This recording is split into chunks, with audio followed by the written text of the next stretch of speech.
Illegal immigrants are getting deported. They're changing fort names back to what they originally were. You have an entire culture shift within America that is now in full force, which was kind of signaled in 2015. Maybe it was destroyed or really kind of stumbled and hurt in 2020, but is now back in full force. The cultural essence of Donald Trump is going to reshape the American landscape, and it already has. I just saw an article today essentially talking about the young generation of the new right, how cruel they are. And it's funny because it's a picture of all these attractive people. And of course, the writer is a not so attractive person. So culture and aesthetics are probably going to be the driving feature of the next 4 years. Obviously, economics matters. People want their eggs cheaper. They want their gas cheaper. We want to economically succeed. And maybe economics is kind of what helped push Trump's win over the edge in 2024. Certainly, there were a lot of factors. But in my opinion, most of it has been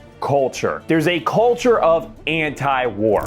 Does war impact the economy? Yes, obviously. But the idea of war and being okay with war is more of a cultural phenomenon than anything else. And that's why Muslims this year went over 30% for Donald Trump, which is what I believed helped him win states like Michigan. You had areas like Dearborn, which are highly Muslim, all swing for Donald Trump in such a huge margin that he won Michigan. Why was that? Well, the culture of Muslims, for example, is traditionally very conservative. And even though they've been Democratic, and they've kind of been Democratic because why? Because they're immigrants, they're mostly non-white immigrants, and so the Democratic Party loves to kind of target white people in general. At least that's kind of the rhetoric they use, because it's all about oppression, right? And a lot of it's about resentment, resenting, and that's the key underlying factor of the Democratic Party's politics and leftism in general is resentment politics, which I've talked about before. But Muslims from 2015, when Trump had the Muslim ban, all the way to now have experienced this American cultural shift, and they're kind of a canary in the coal mine to see where America's at. Because it's very interesting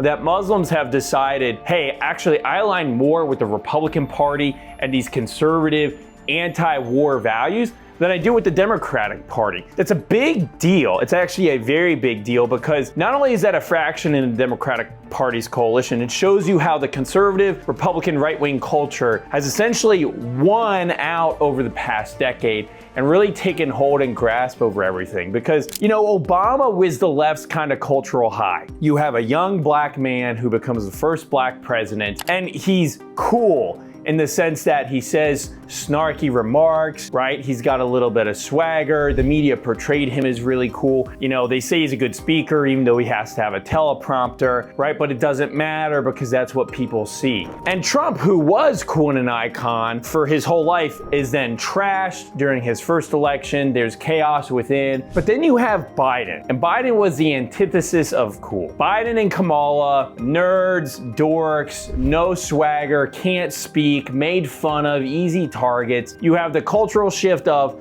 I would say the apex, the total high of the transgender movement, going after kids. You have teachers and institutions bearing down on the youth, making them accept certain ideologies. But what Trump did right, and this is what I think aided and abetted the cultural shift, is he brought comedy back, right? Trump himself is a pretty funny person. I think a lot of what he does is actually pretty funny. If you listen to any of his rallies, a lot of the stuff that he just says off the cuff actually is quite good. It's very good comedic timing. Even Joe Rogan said that. But the strategy of him being interviewed by comedians who are, kings of culture, right? Because the comedy of the day dictates a lot. Like, comedians are very important because laughter and what's funny is political. Saul Alinsky states this. One of Saul Alinsky's strategies is to make your opponent a joke. When someone's a joke, you can't take them seriously, even subconsciously, right? If you find yourself laughing, not with someone, but at someone's character, you're laughing at them for being stupid, like all of Biden's guffaws, all of Kamala's guffaws. You're not laughing at what they're saying, which is what happens with Trump. You're laughing at what Trump's saying, his delivery. You're laughing at the person themselves. That is a political art, that is a political movement, and a lot of it's organic, right? And that's one of the reasons why the left has done so poor over the past, 4 years, because they can't make organic laughter. Leftist humor is actually almost non-existent and pretty terrible because resentment does not bring about good humor, right? Because resentment comes from bitterness and anger, whereas comedy and laughter, and this can be debated, who knows, everyone finds something different funny, but it's always lighthearted, a little bit of self-degradation, right? Making fun of yourself, but making fun of the world as a whole. I love the quote that I heard that, if you can make someone laugh, you give them a vacation for 5 seconds, right? Like, that's a good culture, and Trump kind of championed and pushed that culture in a huge way, and who doesn't want to be a part of that? And the proof is in the pudding. Trump won the youth vote by a large margin, way further than he did in 2020 and 2015, right? Because he became cool again, right?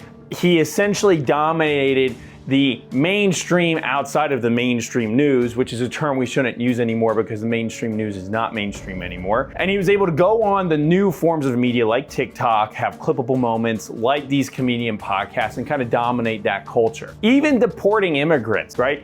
Yes, it's safety. Yes, it's economic, but it's cultural more than anything, because the idea is, well, what is American culture? What do we identify as? And when you identify yourself as something, it makes everything else an other. So the deportation of the other, of people that we think shouldn't be here, don't fit in, is more than anything a cultural shift and a cultural movement. Because the culture of, say, the Biden administration is that really there is no American identity, right? So if there's no identity, there is no other. There's nothing to juxtapose yourself. There's nothing to identify yourself as, with, or against, right? Which kind of doesn't breed any kind of culture at all, because culture by definition is something that, yes, changes, but it's something that you can point at, which means it has some kind of foundation that is solid. So I think more important than anything is what Trump is going to do to continue to shift and push American culture to the right, which is what's already been happening. Yes, Republicans are going to talk about tax cuts, economics, tariffs,